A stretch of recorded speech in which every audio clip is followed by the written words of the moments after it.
प्रेरणा कला मंच वाराणसी के कलाकार आज संविधान दिवस पर साझी विरासत, प्रेम, सद्भाव, समता, न्याय के लिए प्रस्तुत करते हैं कबीरा खड़ा बाजार में।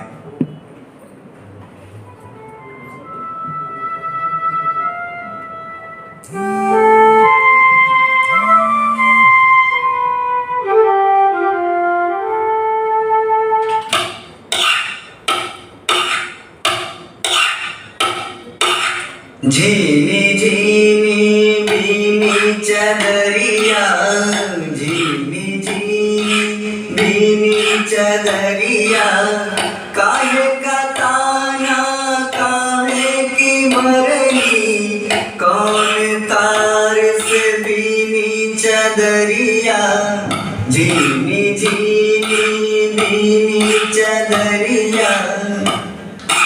सुर नर मुनि सबने है ओढ़ी, ओढ़ी के मैली कीनी चदरिया, झीनी झीनी बीनी चदरिया। दास कबीर जतन से ओढ़ी, ज्यों की त्यों भर दीनी चदरिया, झीनी झीनी बीनी चदरिया। आओ रैदास जी, खट्टी चलती है तो इसमें से अपनी सुरताल निकलती है। इस ताल पर गाते हुए खूब आनंद आता है। कल तुम किससे मिलने गए थे कबीर? हाँ, इधर एक महात्मा बैठते हैं, दक्षिण से आए हैं। पहले तो मैं छिप लुक कर उनसे प्रवचन सुनता रहा। वह मेरे दिल की बात कहते हैं, मैं उनकी बातें सुनता हूँ तो लगता है मेरे अंदर की गांठें खुल रही हैं, मेरे संशय दूर हो रहे हैं। वह प्रेम की बात कहते हैं, ऐसा प्रेम जिसमें न व्रत उपवास, न पूजा पाठ है और न ऊंच नीच है। उसमें बस सबके लिए प्रेम भाव है और भगवान की भक्ति है। पहली बार जब मैंने उनका प्रवचन सुना तो रात भर सो नहीं पाया।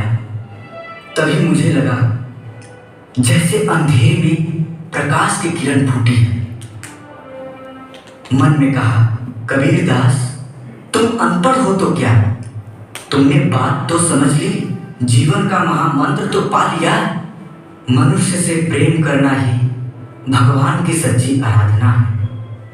तभी मेरे मुंह से निकला, पोथी पढ़ी पढ़ी जग मुआ, पंडित भया न कोई, अढ़ाई आखर प्रेम का, पढ़े सुपंडित हो।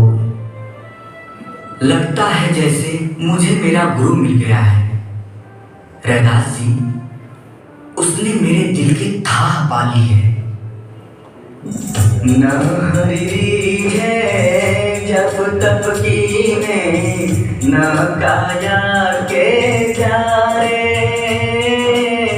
न हरी है धोती छाड़े, न पाचो के मारे रे भाई, न पाचो के मारे। दया राखी धर्म को पाने, जग सो रहे उदासी,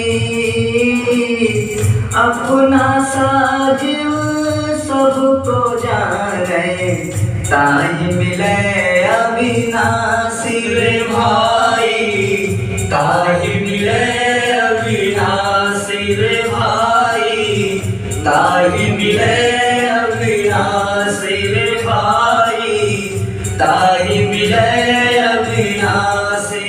कबीरा, कबीरा, कबीरा। क्या बात है सेना, इतने घबराए हुए क्यों हो? सुनो कबीर, सुनो भाई रैदास, तुम्हें याद है वो अंधा भिखारी जिसकी कुटिया में तुम एक बार गए थे?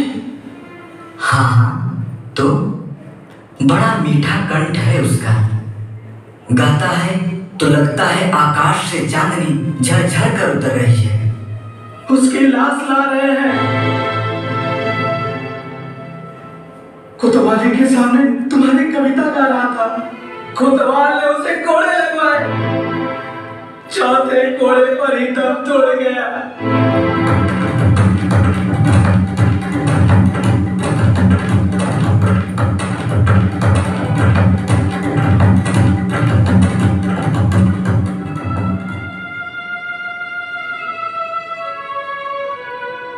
उसकी माँ भी अंधी है, उस बेचारी पर क्या बीतेगी। उसकी माँ कहती थी, बेटा तेरी कविता गाता है तो भीड़ इकट्ठी कर लेता है। जब से तेरी कविता गाने लगा है हमारे घर में चूल्हा जलने लगा है। अब मेरी कविता के कारण अपना बेटा ही खो बैठी।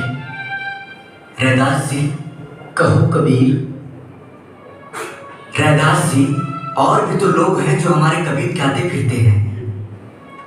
वह कितने चाव से हमारे पास आते हैं। जब अंधे भिखारी को मार डाला तो उनकी जान पर भी तो बन आएगी। पंडे, मौलवी और कोतवाल के आदमी उन्हें भी तो नहीं छोड़ेंगे। कबीर, मैं सोचता हूँ उन लोगों को मना कर दे कि हमारे कविता गली बाजार में नहीं गाए, ताकि उन पर कोई मुसीबत नहीं आए। नहीं रैदास जी, इसका यह उपाय नहीं है। हम स्वयं मिलकर अपना समागम लगाएंगे। कोतवाल तो यही चाहता है कि हम चुप हो जाएं, हमारी आवाज बंद हो जाए। पंडे मौलवी भी यही चाहते हैं। नहीं नहीं रैदास जी, अब हम मिलकर अपने कविता गाएंगे, गली बाजार में गाएंगे, समागम करेंगे, हम सत्संग लगाएंगे। उसकी मां पर क्या बीत रही होगी, दुखों की मारी मां। तुम ठीक कहते हो कबीरदास, हम सत्संग लगाएंगे, पर लगाओगे कहाँ पर? कहीं पर भी, किसी सड़क के किनारे बैठ जाएंगे। इधर ही यही एक चबूतरा है, उसी पर बैठ जाएंगे, गलियों में घूम घूम कर गाएंगे। सुनो कबीर भाई, हम इधर सत्संग करेंगे तो मुल्ला पंडे हमें छोड़ेंगे नहीं, हाकिमों को भी बुरा लगेगा। तो मैं सोचता हूँ हम इन लोगों को अपने साथ क्यों बैठाएं? हमारे कारण इन पर मुसीबत क्यों आए? सेना भाई, तुम किसे रोकोगे? तुम्हारे साथ दुखी जन सभी आएंगे। जिस दिल को तुम्हारी बात लगेगी वह आएगा। तुम रोक भी कैसे सकते हो? रैदास जी, हम तुम तो कविता गढ़ लेते हैं, पर भावना तो उनके दिल में भी वैसी ही है। तो यही फैसला हुआ, इधर सड़क किनारे समागम करेंगे। हाँ, प्रभात बेला में बैठा करेंगे। दिन चढ़ने पर अपने अपने काम पर चले जाया करेंगे। इधर से बहुत लोग गंगा स्नान को जाते हैं। यह और भी अच्छा है। ब्राह्मणों को पता चलेगा कि छोटी जात वाले लोग इधर बैठते हैं तो वे अपना रास्ता बदल लेंगे। कुछ तो होगा ही। आप भी अपने मित्रों साथियों को बता दें, मैं भी बस्ती में खबर कर दूंगा। तुमने अच्छी तरह सोच विचार लिया कबीरदास, इसमें बहुत जोखिम होगा। समझ देख मन मीत प्यारवा, आशिक होकर रोना क्या। कहे कबीर प्रेम का मार्ग, सिर देना तो रोना क्या। सिर देना तो रोना क्या। समझ देख मन मीत प्यारवा, आशिक होकर रोना क्या। कहे कबीर प्रेम का मार्ग, सिर देना तो रोना क्या। सिर देना तो रोना क्या। सिर देना तो रोना क्या। सिर देना तो रोना क्या। समझ देख मन मीत आशिक होकर रोना क्या, कहे कबीर प्रेम का मार्ग, सिर देना तो रोना क्या, सिर देना तो रोना। कबीरदास, आइए कायस्थ जी, आइए। तुम अपनी प्रतिभा को पहचानो कबीरदास। तुम कवि हो, गायक हो, भगवान ने तुम्हें विलक्षण प्रतिभा दी है। फिर क्या हुक्म है, मैं क्या करूं? प्रतिभा गलियों में बिकने वाली चीज नहीं है। ये तो एक अनमोल हीरा है जिसकी रक्षा तुम्हें करनी चाहिए। जी। तुम्हारा काम कविता करना है, केवल कविता करना। जी। मैं तो कहूंगा कि सबसे पहले तो तुम्हें कविता के लक्षण सीखना चाहिए। तुम्हारी भाषा बड़ी रूखड़ी रूखड़ी भदेश भाषा है। कहीं राजस्थानी के शब्द घुसेड़ देते हो तो कहीं पंजाबी के। तुम्हें अभी छंदों का भी सही ज्ञान नहीं है।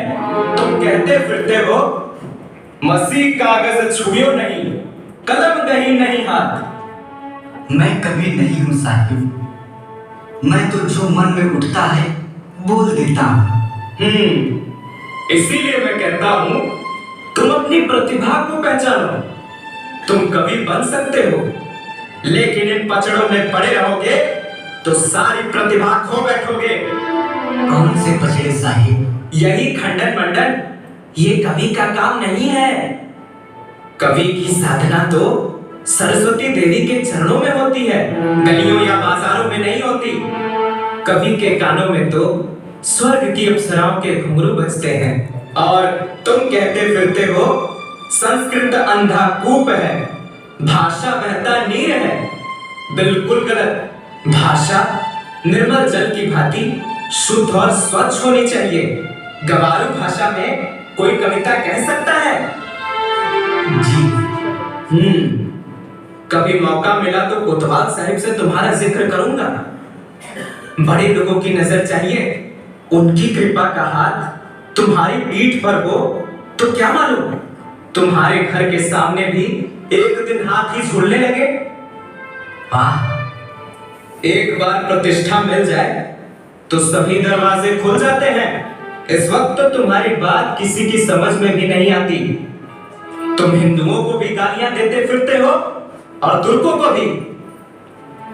मैं तो किसी को गाली नहीं देता साहिब। समझदारी से काम लेते, एक वक्त में एक का विरोध करते तो कम से कम दूसरा तो तुम्हारे साथ होता। मस्जिद वालों का विरोध करते तो मंदिर वाले तुम्हारे साथ होते।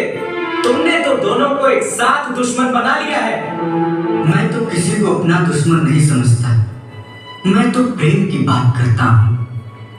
अब तुम प्रेम की बात करते हो, यही प्रेम और भक्ति ही तुम्हारा उपदेश है।